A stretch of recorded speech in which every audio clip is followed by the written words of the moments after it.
Hello, you. When I say that, what springs to mind besides Joe Goldberg? Okay, well, he's obviously saying hello to me, the person watching this excuse for a video. Push that further back. Now, am I greeting the entire you? Your body, your soul, your arms and legs, your whole?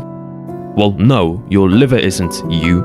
Your tear duct isn't either. Okay, well, he must be talking to my brain, then.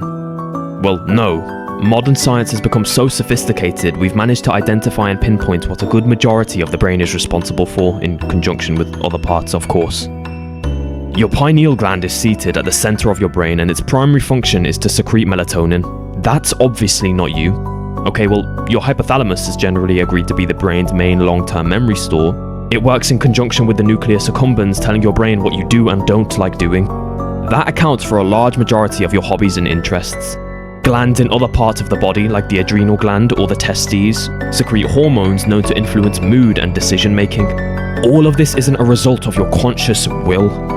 It's autonomous. The further you push this thing back, the same problem you'll run into, head first. If that even is you. Well, what is your conscious will, then? If we go back to the beginning of the universe, quite the jump, I know, and we had some sort of detection of the spread and momentum of every atom perfectly, or we had a cosmic microwave background image of some sorts. Oh wait, we do have that.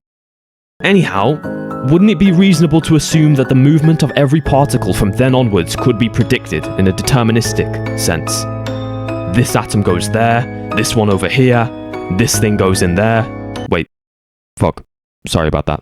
Anyway, we would eventually track this chain of events to the formation of our solar system and Earth, then to the first trace of life deep in our waters, that life now becoming multicellular, and then a complex organism emerging. It's becoming increasingly more and more complex now until we reach our first human. Generations pass from then, and we are in the 21st century now. Planes are flying overhead, cars are adjacent to us, and you're here with me. Well, what from here after then?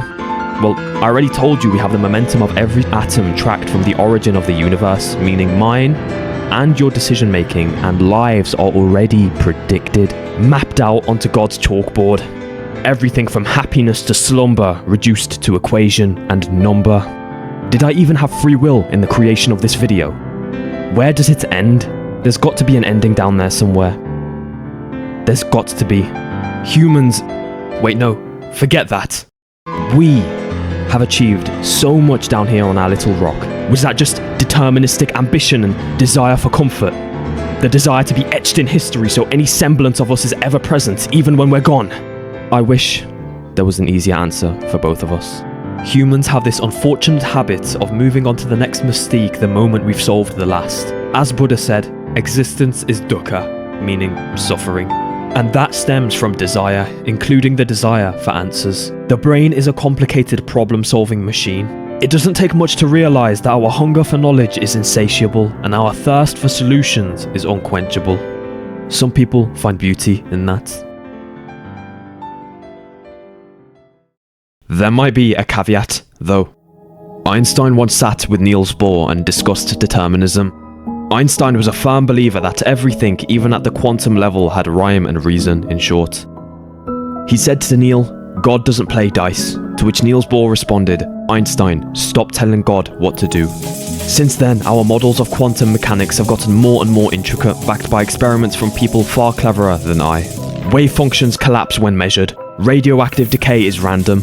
There are certain values lying at the bottom of everything in which we currently can't predict, because we can't use past values of their physical qualities to guess what comes next. Whatever inference you derive from that is yours, but what it tells me is that the creativity of the universe puts ours to shame. Nature's ingenuity eclipses even our wildest dreams, and it fills me with a childlike excitement knowing that some aspects of the universe are God's machinations to play with only.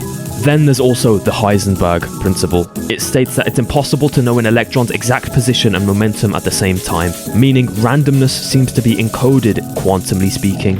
It's as though there's some sort of knitting in the universe jumper in which God didn't want us to see the thread. I think I got slightly carried away there, so let me bring you back to Earth. It was just a few hundred years ago we believed curses caused disease and epilepsy had demonic origins.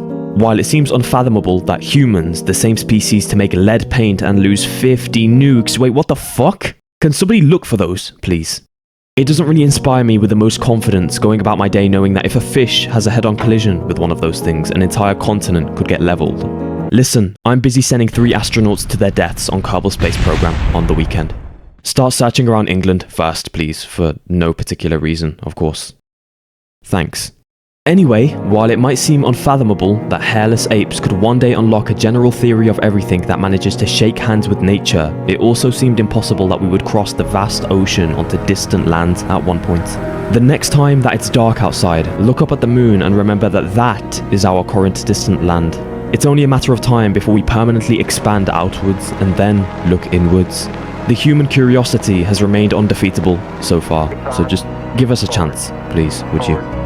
There seems to be more elements of the human experience similar to this that are unanimously shared, unique to us.